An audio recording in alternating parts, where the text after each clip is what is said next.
আসসালামু আলাইকুম ভিউয়ার্স, আশা করি সকলে ভালো আছেন।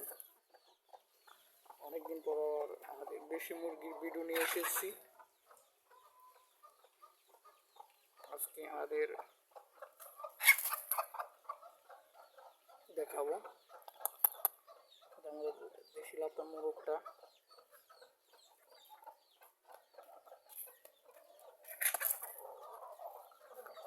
সেখানে আমাদের ছোট ছোট মুরগির বাচ্চাগুলো খাবারের জন্য সকালবেলা আজকে তাদেরকে ছেড়েছি।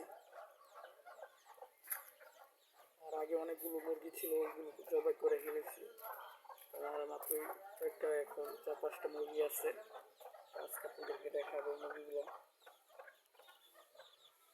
দেখেন মাশাআল্লাহ, আলহামদুলিল্লাহ, কত আমাদের এই লাতা মুরগিটা অনেক ছোটো ছিল, আগে থেকে অনেক বড় হয়ে গেছে। এই যে আমাদের একটা সাদা মুরগি, লাল মুরগি, এটা কুচো হয়ে গেছে। তারপরে দেখেন তার শরীরটা ফুলে যায়।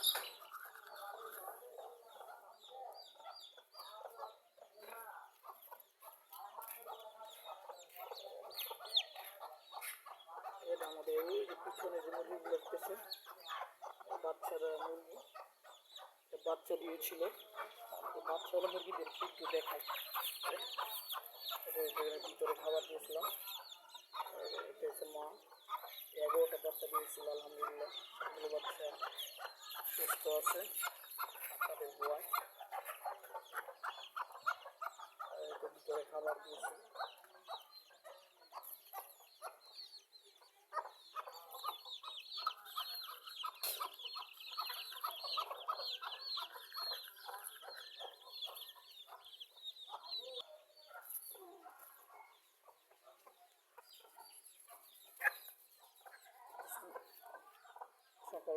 সকালবেলা ছাড়ার পর খাওয়ার জন্য একটা কেউ সাথে মারামারি করতেছে।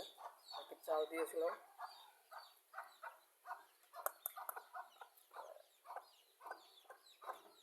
আমাদের একটা লাল মুরগি, একটা আছে সাদা।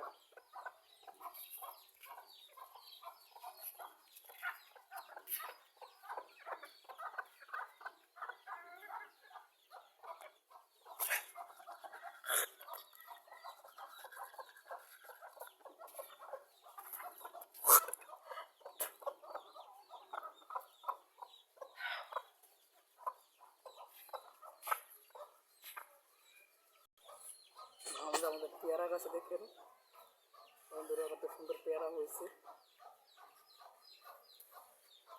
দেখছেন পেয়ারা গাছে আলহামদুলিল্লাহ পেয়ারা হয়েছে। গাছটা ছোট, কত সুন্দর পেয়ারা হয়েছে। ছোট ছোট ছোট ছোট পেয়ারা হয়েছে।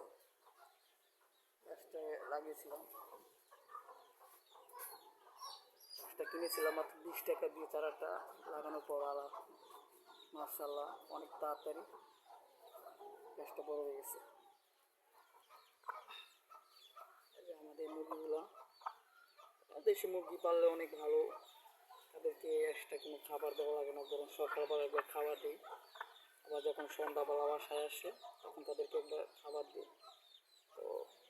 তো আর কোনো খাবার দেওয়ার প্রয়োজন হয় না। তাদেরকে আমি এইভাবে পালন করি।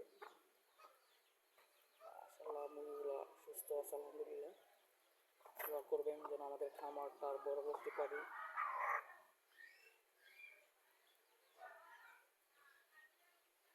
তো সকলে ভালো থাকবেন।